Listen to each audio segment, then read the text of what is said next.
Welcome to the 4 pillars of inner healing.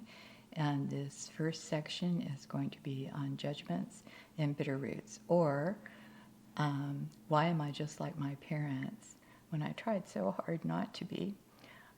I really love teaching this class about judgments and bitter roots because it's when I started finding out about it that life began to make sense.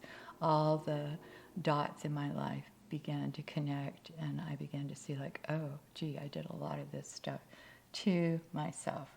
So the first section we're going to look at is,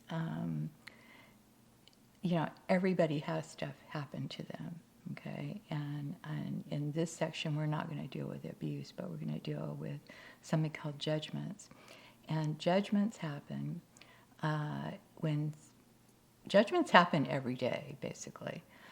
We are all judging everyone, even if we don't mean to. We judge people on how they look, what they say, everything. And the same thing happens to us as children.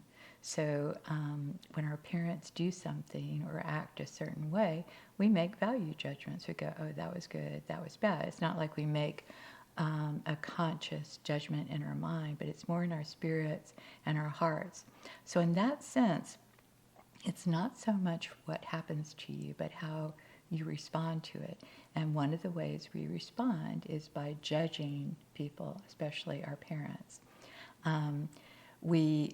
Our judgment is needed to make good decisions or to help us have discernment.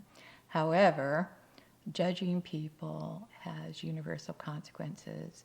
The Bible says you'll basically become just like you judge other people. In Matthew 7, 1 through 2, it says, judge not lest you be judged yourself.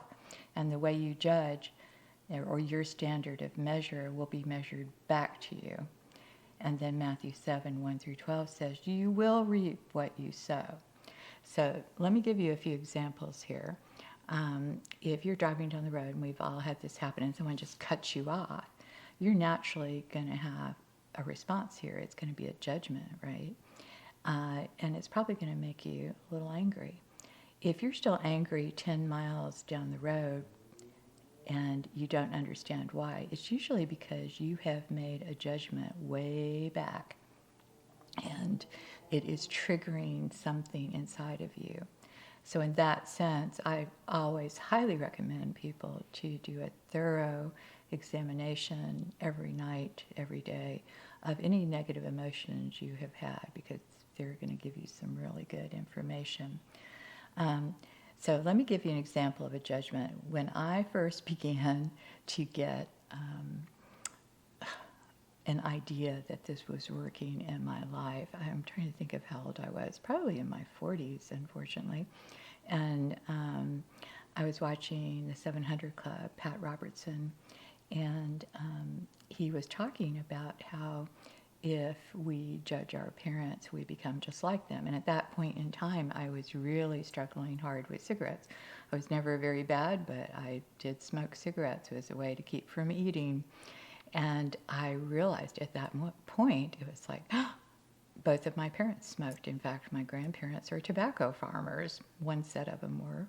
And I had judged them. And at that moment, it was like, gee, God, I totally forgive them, my parents, for smoking and setting that example for me. In that moment, I'm not going to say I quit that moment because I didn't, but something broke. Something broke. And it began the process of me unraveling this lifetime habit I'd had of smoking cigarettes. And it was very, very profound. That wasn't the exact instance, but by the end of the year, I had quit smoking. And believe me, I tried everything to quit. The other example I can give you is my brother. So my dad was in a distributor for liquor, and his parents, my grandparents from Italy, had actually made all their money during Prohibition, making and selling alcohol.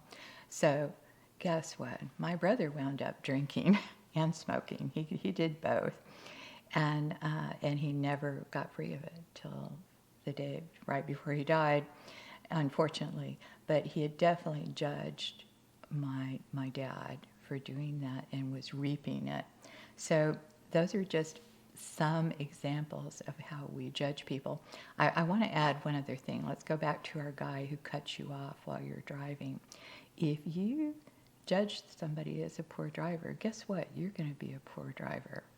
So I love telling a story of someone, is a man in ministry who I knew, and his son was coming back home to work in his ministry. He was really excited, and he bought the guy a car. And it was just a cherry car. I was really excited about it.